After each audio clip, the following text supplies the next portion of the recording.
আসসালামু আলাইকুম দর্শক, আশা করি সবাই ভালো আছেন। সো আমিও একসের সাথে আছি।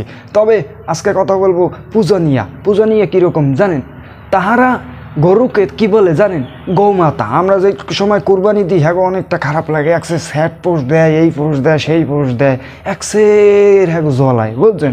আমি মানলাম হ্যাঁ একটা পশুরে গোমাতা মানে অনেক ভালো কথা, সেটা তাইলে মানো তোমরা হেডার গোমাতা মানো। যদি সারেরে কই যে এটা তোমার আব্বা, হ্যাঁ মানতে চাও না। ওই যে কথা আছে না, শালিশি মানি হ্যাঁ উত্তর পোতার ওই বড়তাল গাছটা মোর হ্যাঁ ভালো হয়েছে হেইয়া। ওই যে গাই গরুরে মা মানে হারা, মানে সার গরুরে আব্বা মানতে চায় না। তাহলে আমরা এখন কি বলবো? মূল কথায় আসি। মূল কথায় কি যে আমরা এরকম ওই কোরবানিতে গরু যাব দিই হ্যাঁ একসের জলায় পোড়ায় ঠাড়া পরে হ্যাঁ এরপর মনে করেন পোষ মোষ দেয় একসের। আমি এই ভিডিওটা বানাইতে চাইনি। আমার কিছু ছোটো ভাই বেড়াদার আছে, বড় ভাই বেড়াদার আছে, বন্ধু বান্ধব আছে, ওরা খারাপ মনে করতে পারে। আমি এই বিধে ভিডিও বানাইনি, কিন্তু ইদানিং যা শুরু করছে এই যে হিন্দুরা আর কি, আমরা যারা কই সনাতন ধর্ম, ওই সনাতন ধর্ম না তো সমান কি কে এটা সনাতন ধর্ম, এইটা হইতে মনে হয়। যাই হোক ওগুলো মোর উল্টায় না, অনেক কষ্ট করে উল্টান লাগে আর কি। যাই হোক এরপর এই সনাতন ধর্মের লোকেরা, মেয়েরা, ছেলেরা হেরা বলতে আছে কি যে ধর্ম যার যার, উৎসব সবার। মানলাম, আচ্ছা কোরবানি আইলে তোমাকে একটারও খুঁজতে পাই না।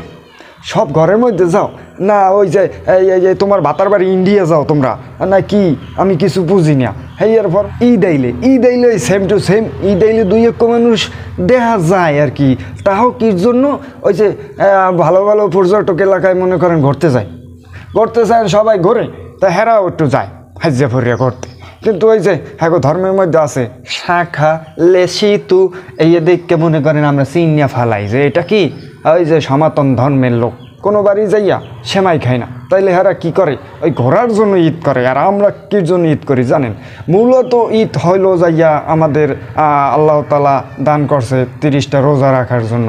30টা রোজা রাখি আমরা, অনেক কষ্ট হয়। যাই হোক ওইটার জন্য আল্লাহ তার বান্দাদের জন্য একটা নির্ধারিত একটা দিন দিছে। ওই দিনটায় সব কষ্ট আমাদের শোধ হইয়া যায়। তারপরে মনে করেন হ্যাঁ পরে আমরা বিকালবেলা সবাই ঘুরতে যাই, হেইয়ের লগে হেরাও যায়, যাক ভালো কথা যাক। কিন্তু তারা কি কেউ ঘরে যাই সেমাই খাইবে না ঈদের দিন। আবার ওই যে কোরবানির দিন আরে আল্লাহ দেহি না সোজা কথা, কারণ ওই যে রক্তের ঘেরান পাইবে হ্যাঁ মা মা মা মা আরে মা আমরা বেশি একটা জবর দিই, আমরা দিই আব্বা গো আব্বা হ্যাঁ তো মানতে চান না। সেগুলোর জবর দিই বেশি আমরা, যাক সেটা মানতে চায় না। হেরা মানবি না, এগুলো সুন্দর না, এগুলো আমরা করি ওষুধের উপরে নির্যাতন করি। আচ্ছা ওকে মানলাম আমরা নির্যাতন করি, তোমরা কি রম্পা ফেলাও? তোমরা এই পিকটা দেখো, এইটা কি করো? এটা পশু না? এটা পশুর মধ্যে পড়ে নাই? এটা কির মধ্যে পড়ছে? প্রাণীর মধ্যে পড়ছে না, পশুর মধ্যে পড়ে নাই। আর রং শেষ। হ্যাঁ এই যে এক কফি তোমরা কাইট ঠেলো ছাগল 5-6টা এক লাগে হইয়া, হ্যাঁ তাই এটা কি এটা কি? একটা মানুষও যদি মারে আস্তে আস্তে করে মারে, আর তোমরা কি করো? এক কফি এক কালো মারি খেলাও। আর আমরা কি করি?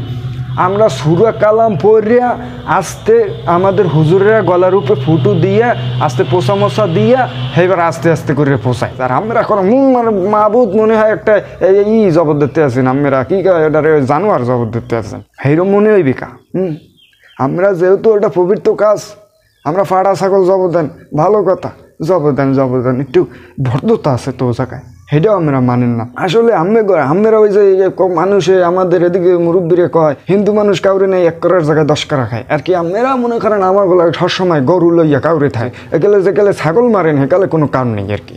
এই হের লেগেই মুরব্বীর একটা কথা কয় যে হিন্দু মানুষ কাউরে নেই 1 করার জায়গায় 10 করা খায়।